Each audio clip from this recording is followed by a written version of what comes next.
Hello, everybody, and welcome to a special and a new show from the latest PS5. My name is Sonny Sangera. I'm joined by the teddy bear himself, as you can see in this weird picture, Alex Sylvester. How you doing, Alex? What's up, people? You look like That's my Yogi teddy Bear bear right now. voice. You okay? You look like Yeah, Yogi we Bear. can't say that. Yeah, I think there might be some legal issues to use Yogi Bear. But anyway, what's up, people? How you doing? And we're joined by our special guest today, 2K's Asim Tanvir. How you doing, Asim? I'm good, man. I'm good. Nice. I'm a listener of the podcast, a regular listener of the podcast, so I'm very happy to join you guys. I've done one PES supplement with you, but I'm happy to be on the latest the latest PS5 podcast. That's it, mate. And this one, and listeners, this show is a unique one because it's, we all have our lists about what's our favorite game, what's our worst game, and things like that. And we just thought, let's put that to a show because it's something good to listen to. You don't get to hear that often. So every few weeks, we're going to get people from the industry on, and they're going to run their lists like Asim is going to do today. And Asim, you best come prepared, man. If you give me a shit game in this top 5, my respect level for you is going to drop down. You got like a life gauge. Like pressure's on. Pressure's on. It's like a That's solid. a good idea, actually. You get life gauge. You get 3 lives. Dude, I want you to picture Solid Snake in the torture scene. This is you. Yeah? You best get these games right. So what we're going to ask you today is questions such as your top 5 games of all time, your biggest disappointments, your biggest surprise, and other questions than that, and we'll get further. We'll go through on that one. But before we start, where can people find you if they want to chat video games based on your answers, or if they want to hound you about anything 2K related? They can find me on Twitter usually. It's my handle is essentially my name, Asim Tanvir. But yeah, if they want to talk video games, I'm more than happy to talk video games. So they can find me there. Excellent. I'll put their handle on the description of this podcast so people can see that as well, and they can talk games. And listen, guys, he loves Ole Gunnar Solskjaer and his tactical. So if you want to talk tactics and Ole and how great they are, just don't get me started. Okay, so I think we'll start from number 5 then.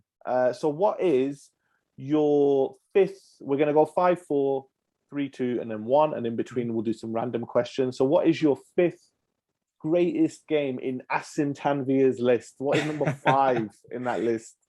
Yeah, I mean, I've been thinking about this like for a while, and there's so many other games that you miss out when you do a top 5. But I mean, we're doing a top 5. This is what the 5 is. This is the 5. This is the 5. 5th for me, like of all time, would be it's a PlayStation game, so that's good for you guys. It is Journey, which originally came out on the PS3, and obviously had a re-release on the PS4 as well. Yeah, I mean, that game for me is, I mean, it's in my top 5, but like in terms of like indie games, from like that game company is probably my favorite like indie game ever, and that's why it makes it into the top 5.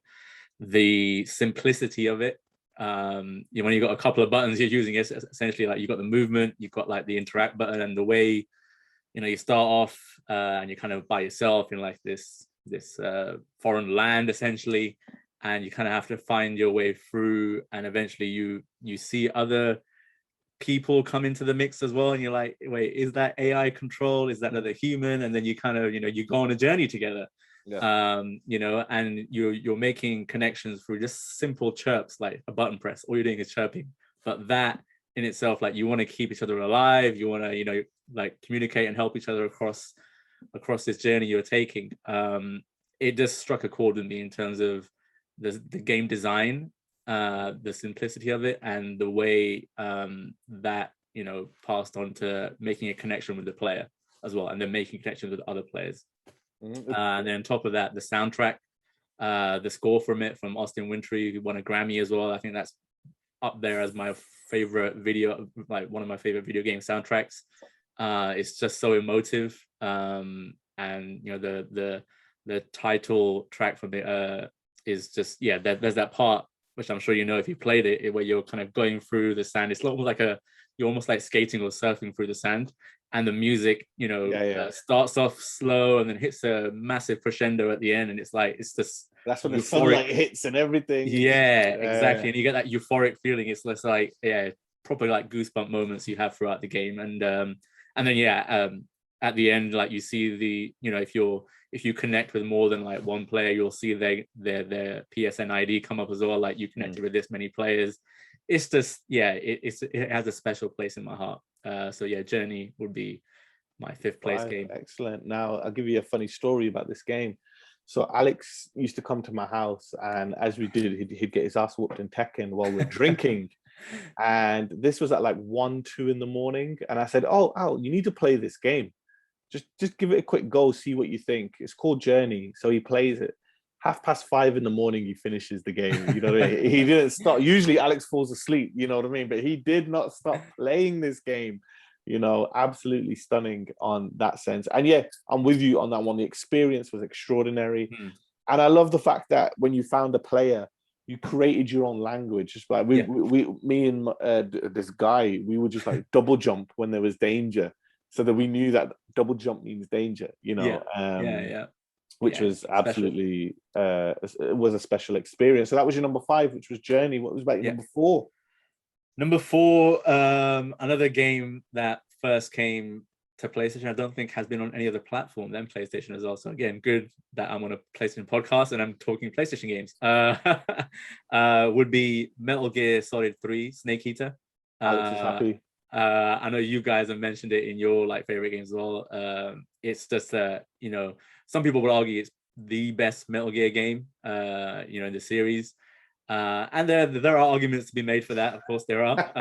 But I mean, it's you know, from the opening, like you go through the opening section, and you know, it's kind of like, I guess they didn't pull the rug, like Kojima didn't pull the rug between, you know, your feet like MGS2, but you think you're Snake, but obviously you're playing as Big Boss, right?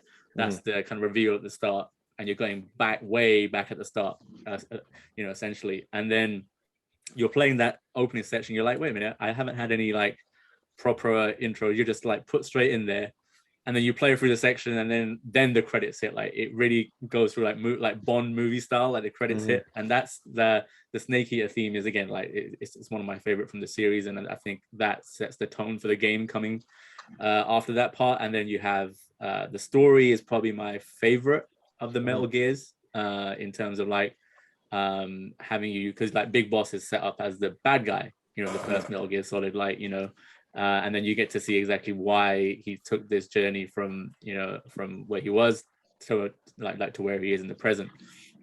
And yeah, just the story, the soundtrack, again, I love soundtracks for games like that, and that hit on point. And the way it evolved what came before it, from MGS1 and MGS2 in terms of the stealth mechanics and, you know, the camouflage stuff, the fact that you had to It was like an RPG. Exactly. Yeah. It was Kojima introducing like RPG aspects to the game, like the survival aspects, and you're like your tummy would grumble, you know, giving your position away, so you had to make sure, you know, you were well fed on the calorie mates, etc., or snakes or whatever wildlife you found. Yeah, exactly. Asim, I want to enlighten you on something. Now, remember how hard that game was, right? It was really hard when you went on Extreme. It was, yeah. Alex did it on a DS screen. I mean, What? he finished it on Extreme on a flipping DS. Wow. I was like, how has he done that? Was that the 3DS version? The 3DS version, yeah. It was great. I mean, actually utilized like the stereoscopic effects quite well. But that game was phenomenal, man. And like pretty much everything you're saying just hits every single beat that I felt while playing that game. So I think for that alone, you should get like an extra life. So, well done. I mean, it's just all those elements, and then like the boss battles. I think it has the best boss battles in the series. From the pain, the sorrow to the end, and even the Shago had, you know, towards Shago the end. Hard. And then the actual last fight with the boss. It's a very it's a very double-edged sword battle, because you're like the mentor, and the way it's set in that white field is like very, very cinematic. It's very Kojima. But yeah, I mean, it holds a very special place again in my heart, like just like number 5 did. But yeah, I will always never forget the first time I played that game, and it ranks up this, like, for stunning choice, and it does end up in many people's charts, you know, if they know Metal Gear Solid. Okay, so before we move to your top three, then let's go off on a tangent on this one. What has been your biggest disappointment? So what I mean is a game that you knew was coming out, you were hyped for this game, you were excited about this game, and it came out and it didn't live up to the hype. You were really, really disappointed. It could be more than one, and it has to be a game that's been released. Wink, yeah. Wink.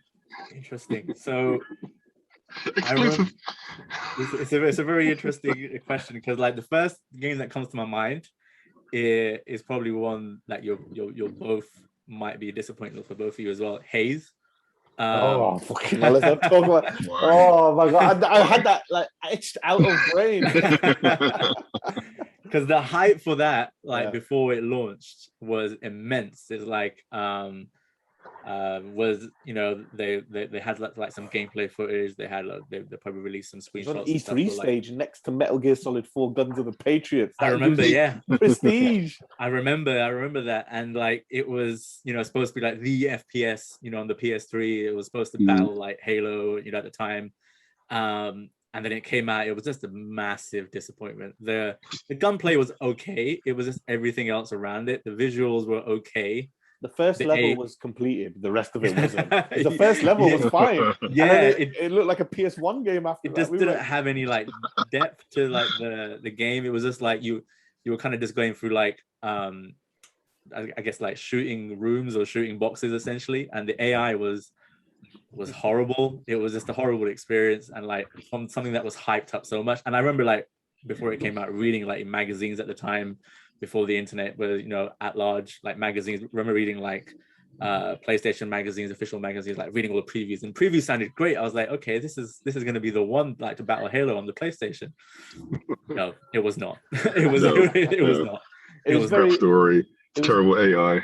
It was very strategic, because it was the concept of that game to this day is one of the best. Yeah, you know, about private military, drug use, hallucinations. You're being hid from what you're actually doing, which is war crimes and stuff. You're like, oh my god, man, this sounds amazing. And the hype, and I was so hyped because it was a Time Splitters team. Free Radical had just were like the kings of PS2, right? And we were like, this game is going to be stunning. And I remember I worked in game when that came out. Luckily, I could just return it straight away, because I was like, this is a pile of shit. First day at Ubisoft, they were like, how do you feel? I was like, who made Haze? Show me who the fuck made Haze, right? I don't have a word with them, but yeah, what a pile of shit that game turned out to be. You know, it wasn't. Do you have any other disappointments besides Haze? Besides Haze, that's the one that immediately springs to mind. PS3. I mean, I'd say like shortly behind it, Doom 3 as well. Doom 3 was, you know, it was kind of built up to be, again, like a proper Doom sequel, and it was good, don't get me wrong, but it was just wasn't as good as, like, you know, you play the like the reboots that have come out now. Those capture the essence of Doom. Doom, you know, that came out in 2018, was it 2018? Or can't remember that. But and then Doom Eternal, they capture the essence of what makes Doom. Like, this was what they did with Doom 3 was make it kind of like just like any Space Marine shooter. It was kind of generic with like the Doom name on it. So I think that was a disappointment, again, kind of built on the hype that was surrounding it. Definitely. Okay, so they're your biggest disappointments. Let's move back to your top 5. Number 5 was Journey. Number 4 was Metal Gear Solid 3 Snake Eater. What is number 3? Number 3 is God of War 2018. Another PlayStation game. It was one, you know, that it was one that I wasn't that hyped about, and maybe because it was like another God of War game, but and it was after, there was God of War 3, and there was another one, Ascension, and that was kind of, it was okay. It was an okay game, but it was just kind of like, it didn't really do anything new, and didn't bring anything new. Like, all the God of Wars, like 1, 2, and 3, essentially brought something new to the franchise. This was just like, it just seemed like it was like a throwaway game almost, and it was like, okay, what are they going to do next? So when this was like before it was coming out, I was paying attention to it, but I wasn't like super hyped about it. But then obviously it came out. What a game. I mean, Corey Barlog and the team at Sony Santa Monica did an amazing job. Like, it added depth to the character that you thought, yeah, this is a guy depth. You thought you couldn't get any yeah, depth, you couldn't right? get depth there. Like, you're adding depth to a character that was just like kind of like one-dimensional, but they added like different facets to him, like having his son, having his wife who's obviously passed away, and having that on his shoulders, and then kind of dealing with that, and how the game deals with him not transitioning, I guess, from being that god and that general, from being also a father as well. And that story point was throughout it was great. And then the combat, oh wow, the combat was just immense. Like, the facets of the combat, the axe, and then obviously you bring out the chains. That was like a holy shit moment. Yeah, definitely one of the greatest moments in video games for me, that fucking scene, man.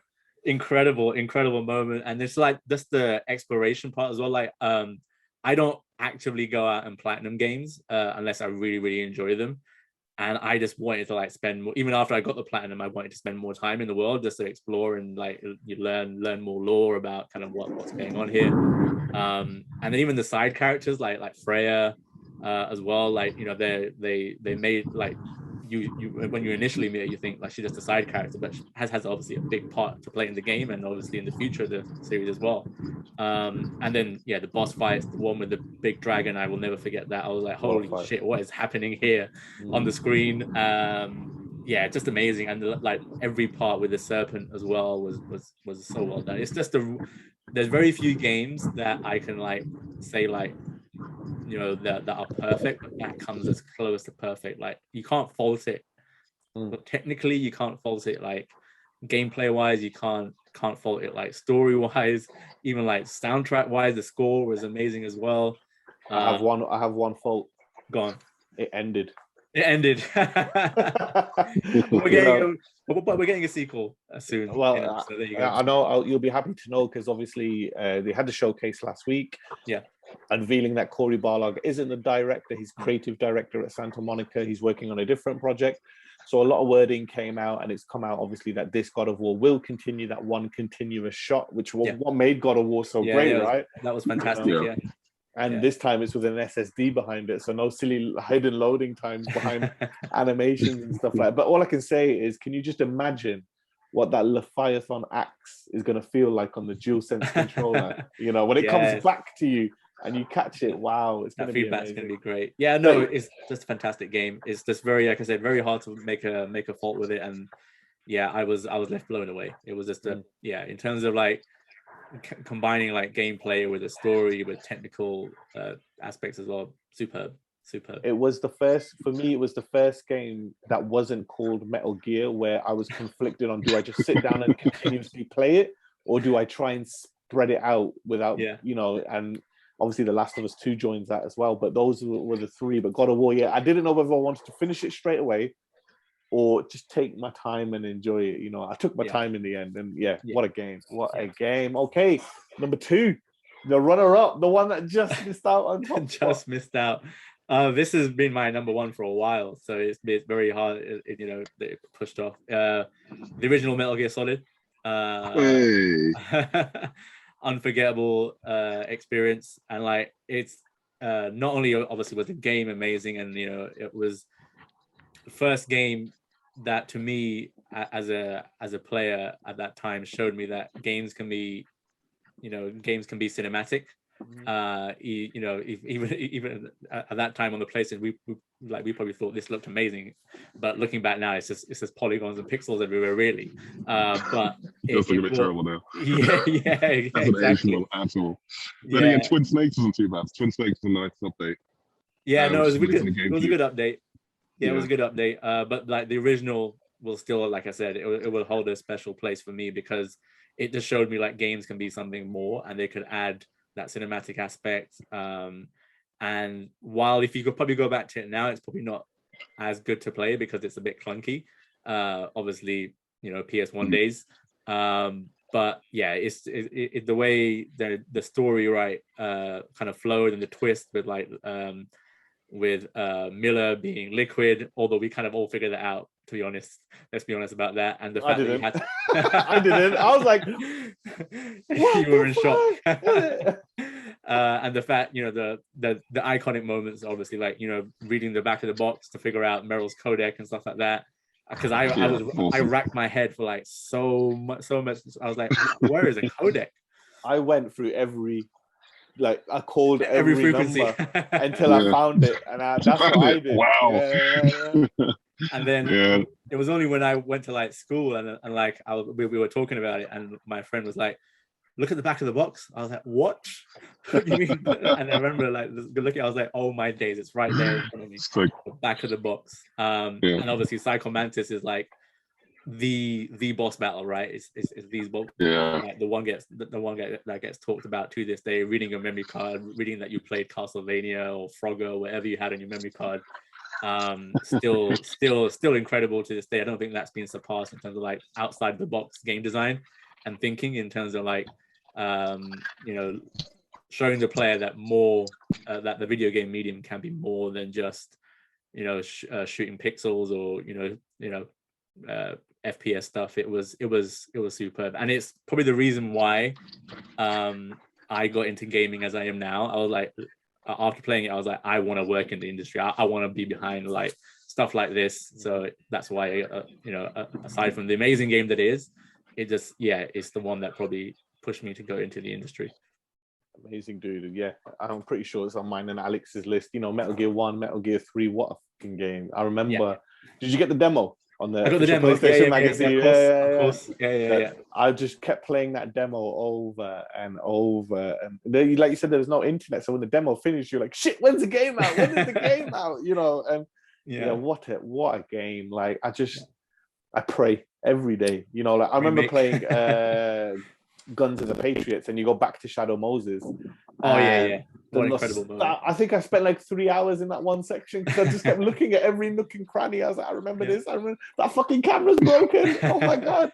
But yeah, it was. There's another story behind that as well. So when I was looking for the game so much, because like again, back in those days, you would read magazines, right? You read like Play Magazine or Official PlayStation, and I remember my mum was so angry at me because I traded in all my games I had just to get Metal Gear Solid. She was like, why have you traded in all your games just for this one game? And I was like, it's worth it. And I literally got every single penny out of it because I played it and then replayed it to get the bandana, the suit, ammo, the tuxedo suit and all that sort of stuff. So I played it not only by myself the first time, then when like friends would come over, we'd kind of play it together, like take turns after everyone like kind of died or whatever, just to carry on and stuff as well. So let's not forget the stealth suit. That's what everybody wanted. Exactly, really. They wanted the stealth suit, right? Exactly. And that was it. Amazing game.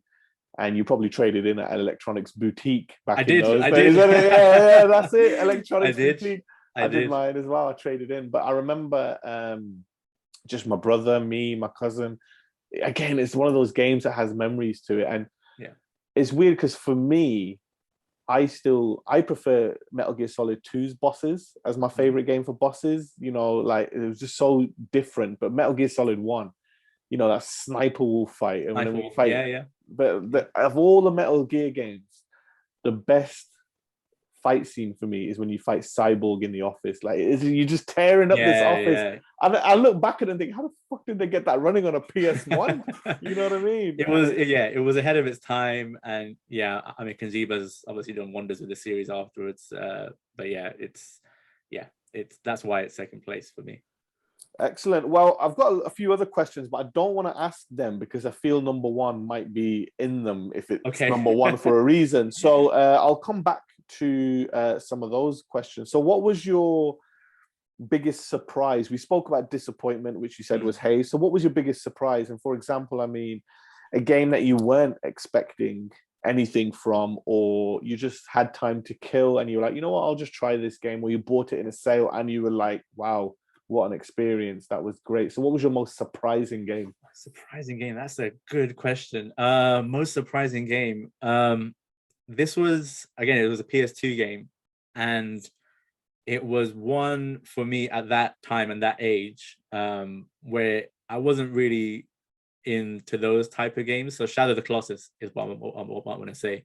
as a surprising game. And actually, if I was to have a top 10, that would probably be in there somewhere.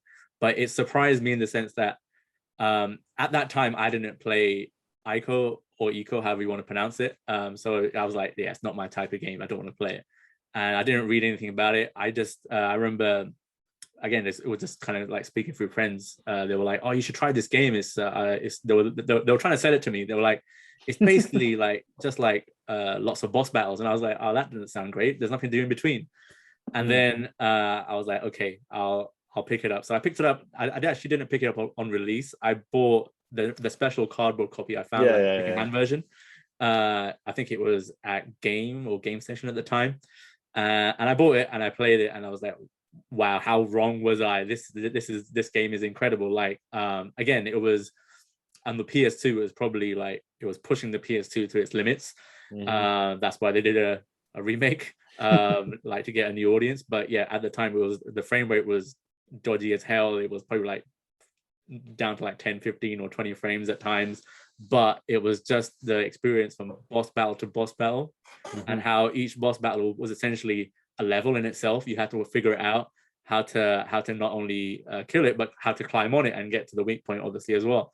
So yeah, that surprised me, and like surprised me so much that it made it in, that it would make it into my top 10 if there was a top 10. Do you remember just how beautiful that it was incredible. That remake was stunning. I played that as well. Yeah. To play that, I just remember like playing it for the first time on the PS2, and like when you get to that first Colossus, and you're like, holy shit, like how am I going to take this down? And then you slowly figure out, okay, you have to climb up it, you have to hold the sword up and kind of find the points. It was like a mini puzzle game in itself. And like I said, each boss battle was a level.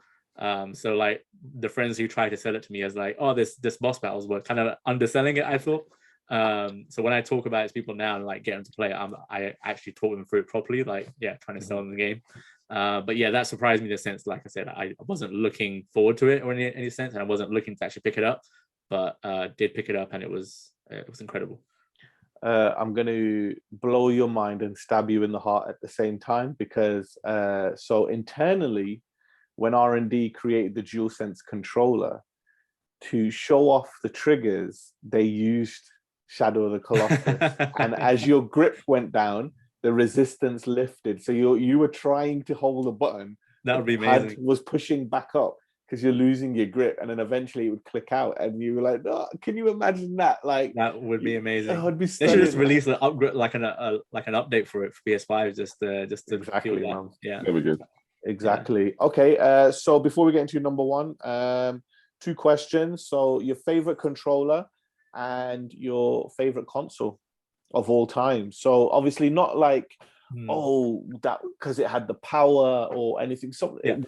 Why it meant something to you, the console did, and why it's your favorite console at that time. So your favorite controller and then your favorite console, and then we'll get to your number one. Favorite controller. It can be non-PlayStation, right? I don't want to offend anyone. It can be no. It would be any. Listen, I've got this GameCube. I've got this Nintendo dude on this show every week, and every week I've got to listen to him about Switch every week. The best controller. So, my favorite controller, just in terms of like feel and playing it, would be actually GameCube controller, or specifically would be Sonny, or specifically would be the Wavebird. You're taking it there, and I think it's actually ironic. I think we're recording this, and it's like I think it's just been the GameCube's 20th or one of its anniversaries. So it was a very underrated console as well, and like the controller was. I think if you talk to people who obviously played a lot of the GameCube, they'll be like, GameCube is up there as their favorite controller because it just had. It doesn't look like it would make sense with all the buttons and the. It looked like a sex toy. I mean, you said it. What kind of sex toy you been playing with? I'm just saying it. I'll say it how it is, right? It looked like a sex toy, but anyway, carry on. But it shouldn't work. Like the way you look at it, it shouldn't work. But when you're like gripping it and holding it, the buttons are in all the right places. The analog sticks are in all the right places to play pretty much any type of game. And I feel like the GameCube didn't do as well as it probably should have, so maybe people don't appreciate it for that reason. But games like I remember playing Luigi's Mansion on launch with that controller. Even Mario Sunshine. I know a lot of people hate Mario Sunshine. That was amazing with that controller. Wave Race as well with that controller was amazing. Yeah, that was sick. So the question is for you, when you think about the pad, what game do you think about besides Resident Evil 4? When I think about the pad, I think of Luigi's Mansion, to be honest. Nice. I think that's still up there as one of my favorite Nintendo games, like Luigi's Mansion. I think it's great. Yeah, that's the first thing that comes to my mind when I think about GameCube and like the controller in general. But yeah, the Wavebird would be my favorite. That was like the first controller which had resistive triggers. Exactly. So, yeah. Look at Sonny's face. Look at his face. No. I've got one locked in the chamber for you, innit? But I was like, shall I say it or get it started? You can say it. Go on then. You know what I mean? Nah. Now listen, I get it flair for the 10 people that played the GameCube. You know what I mean? It's fine. But okay, so favorite console, dude. Anyway. Favorite console, without a doubt. I mean, the 360 would run it close. Because I had a lot of good times on the 360, and the console itself was great. The online was great, but PS2 by far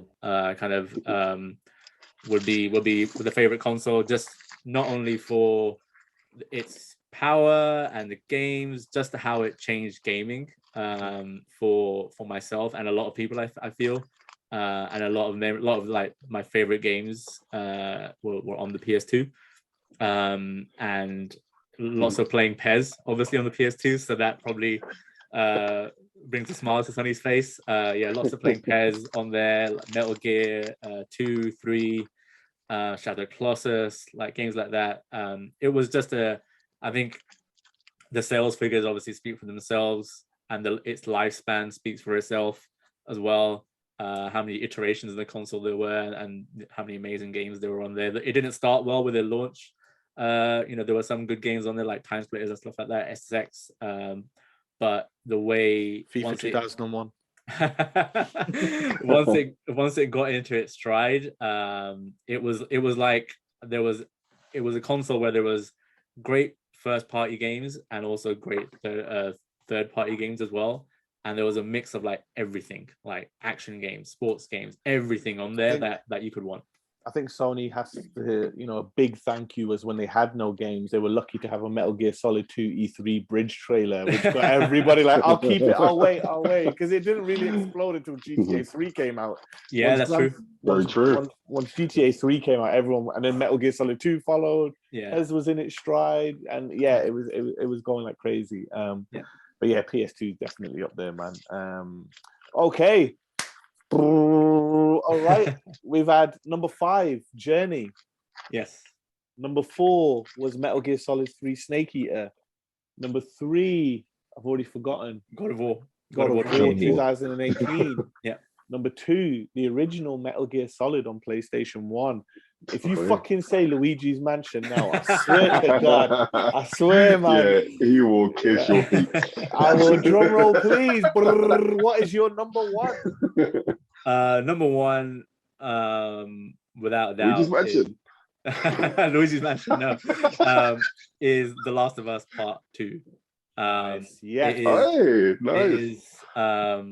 Like I said, Metal Gear Solid was number 1 for so long, and then this game came along, and I could write a dissertation about this game in terms of like how good it is.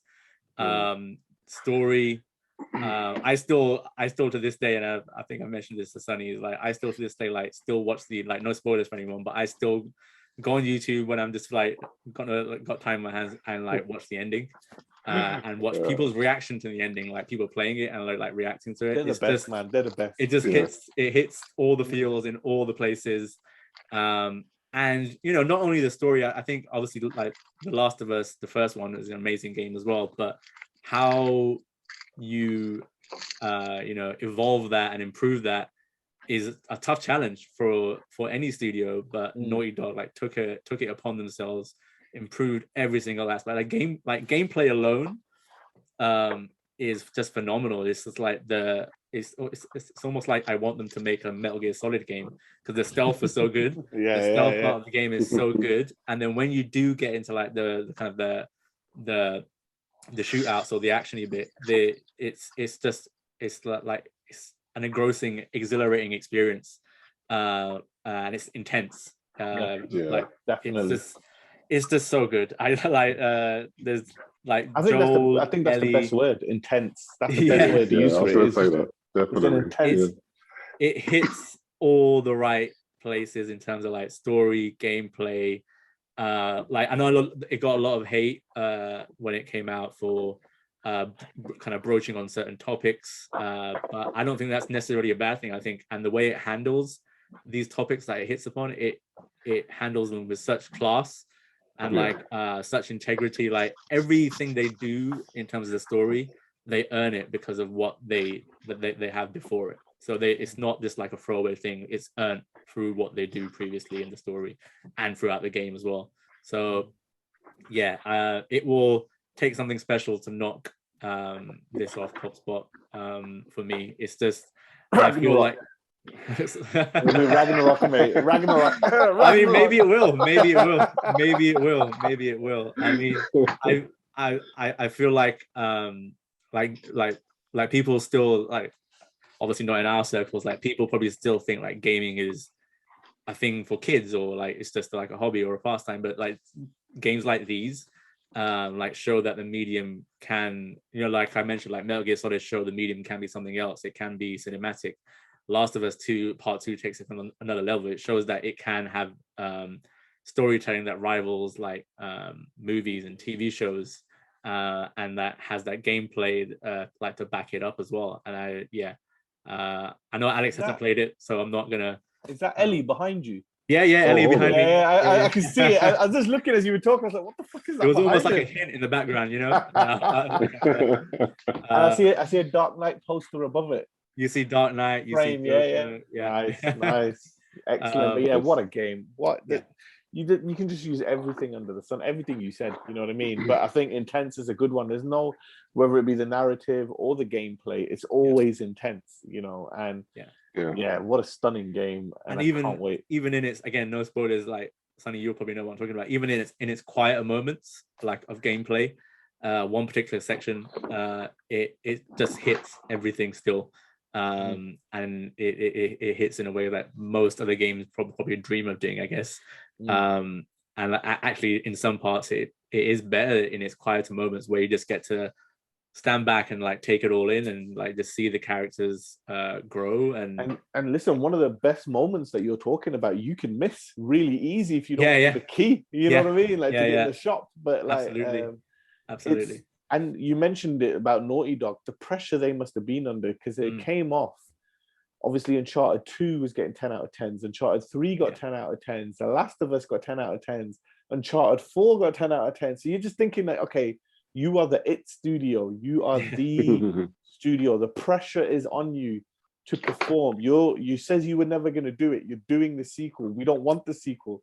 Beat that original. And they just smashed it. Like, you know, it's crazy. Yeah, that was the thing. Like you say there, like, actually, well, after playing the first game, I was like in my head, and like when speaking to you, I was like, I don't want a sequel. It's perfect as it is. Just leave it.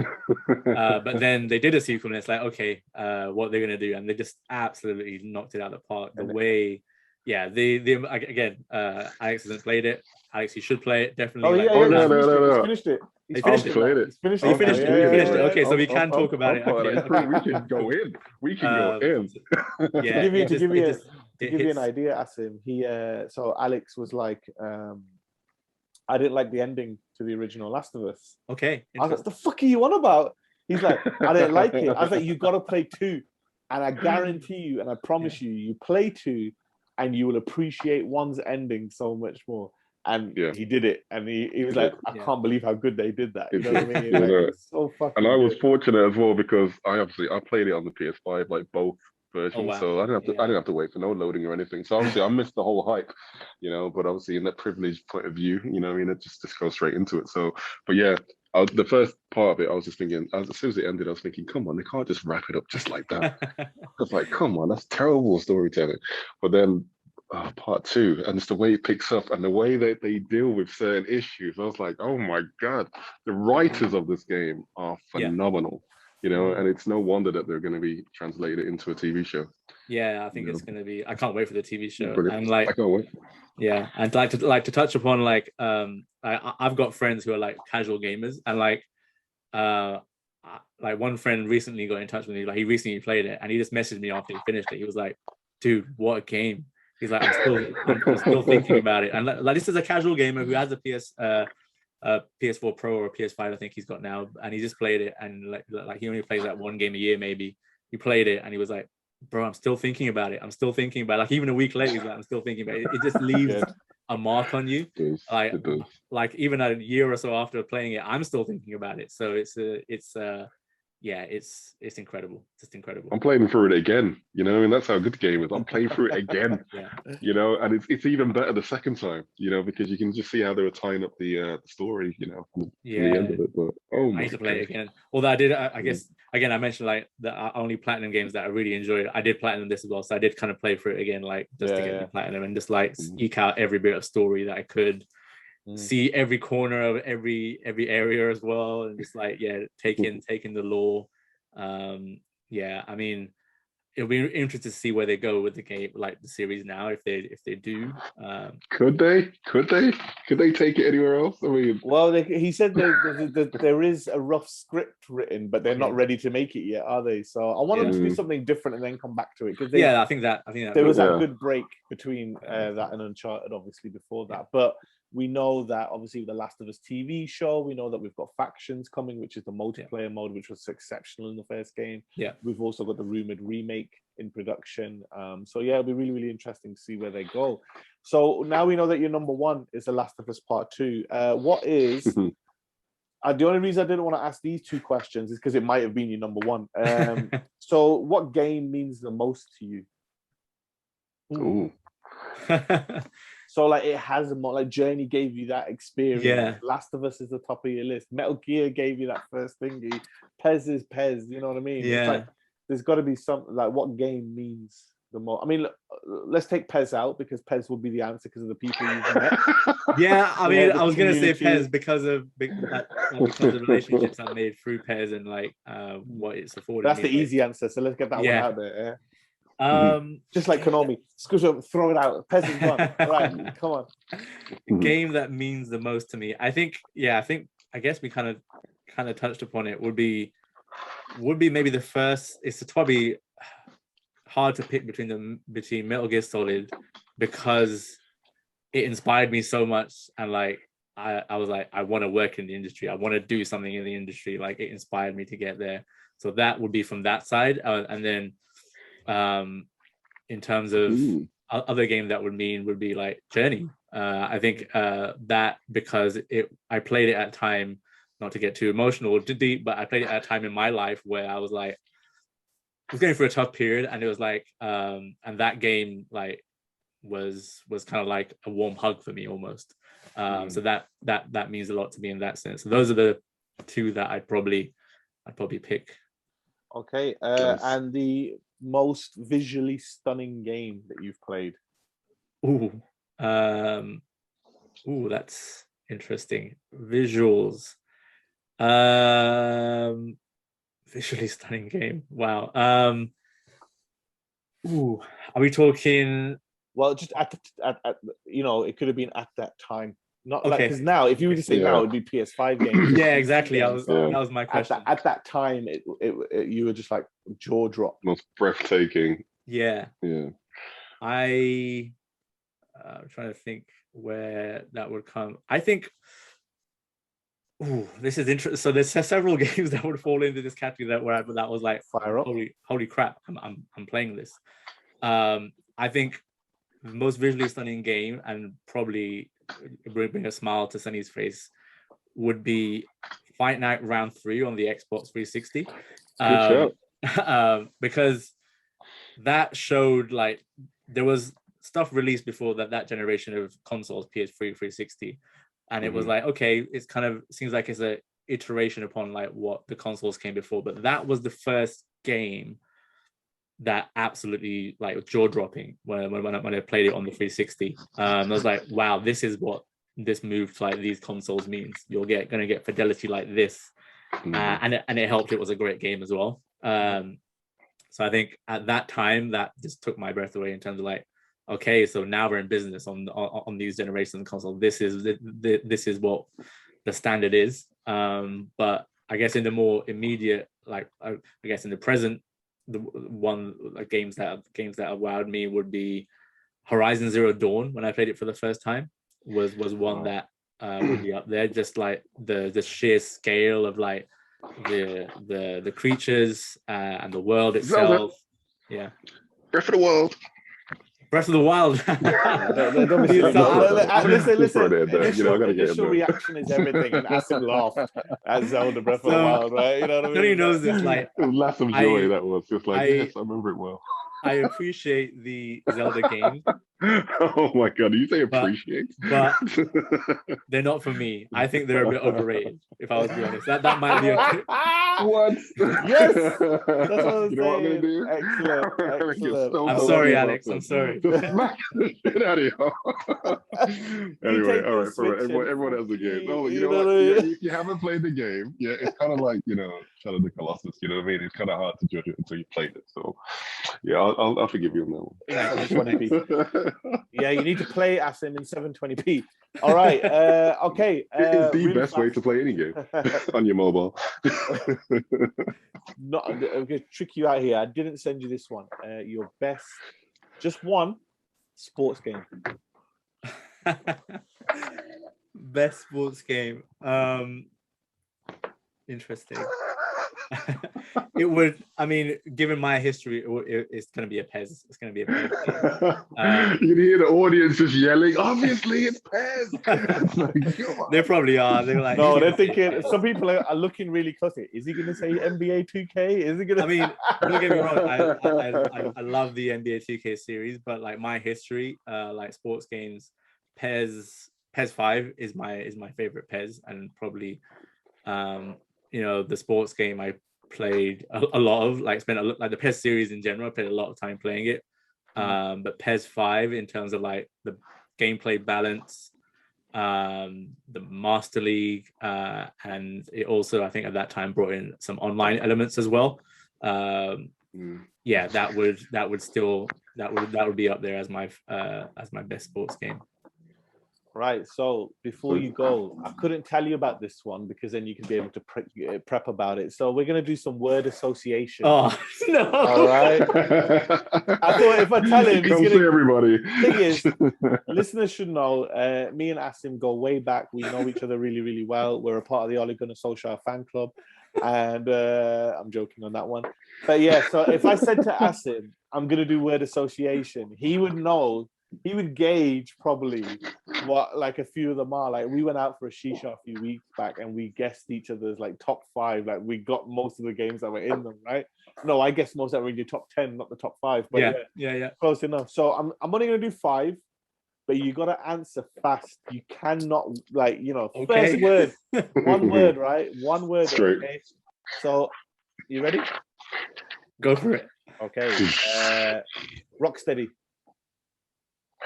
Arkham Asylum. eFootball. What? Naughty Dog. Good enough. Brilliant. WWE 2K22. No comment. Flame Lurker. Fuck off.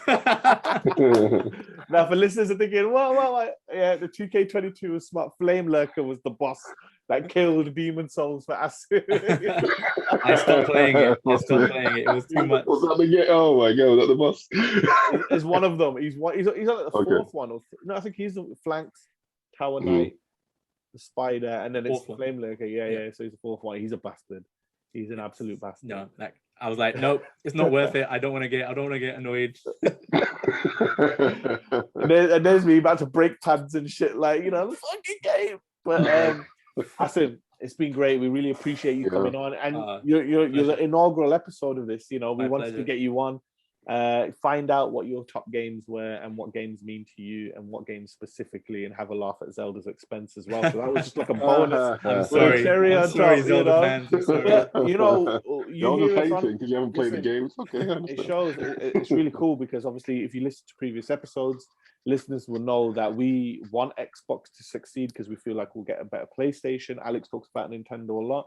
There is games that are like on our predictions, anticipated lists that are non-PlayStation. So to hear that your top 5 predominantly is PlayStation shows just obviously the legacy that the console has for long-term gamers as well, which is amazing, you know. And we'll let the Luigi's Mansion pad thing slide. What are you talking about? You know what I mean? Wayberg, come on, that's a whole other list. If you said what's your best game of all time, it'd be like the majority of them. We're going to be a Nintendo console. Obviously, Breath of the Wild will be on the top. The most people listen. I'm not going to lie to you. Look, I agree with you that if you were to ask the majority of people what their favorite game is, it would be a Nintendo game. Yes, but they're dead already, so we don't need to go that far back, right? Yeah.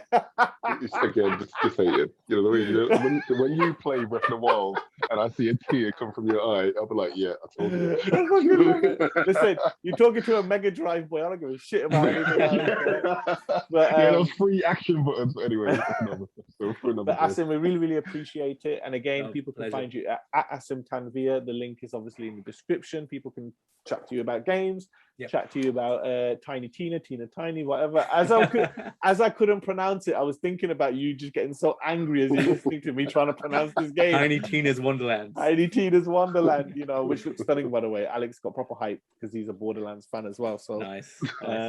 We really, really appreciate it. And actually, before you go, last question: what game are you most anticipated for non-2K related? Oh, non-2K related. Because you would have said Midnight Suns if I asked you and let you go on there. So I'm not going to let you say that. This year or just coming up? Anything that's been officially announced.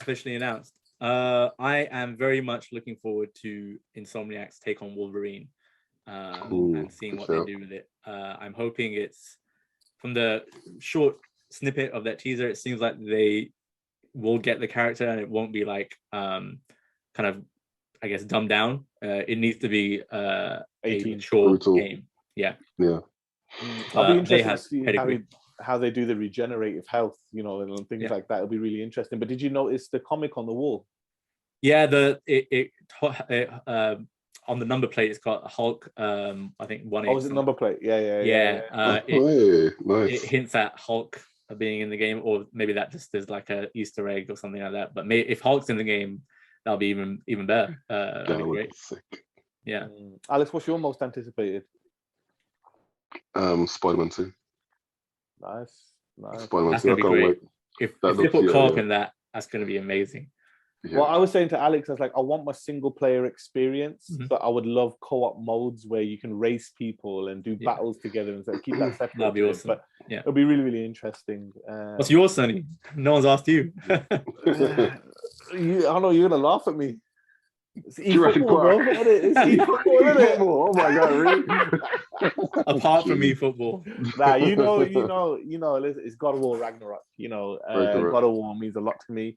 I've grown up with that franchise, and 2018 came at the right time, and it aligned with my real life as well, having a son and everything as well. So I cannot wait for Ragnarok. You know, especially now, even more so that they said they're going to end the North Law with this game. So I was like, holy shit, what are they going to do, man? So this game's going to have feels, for me, you know, because I'm just thinking, all right, are they going to, you know, they're finishing this story.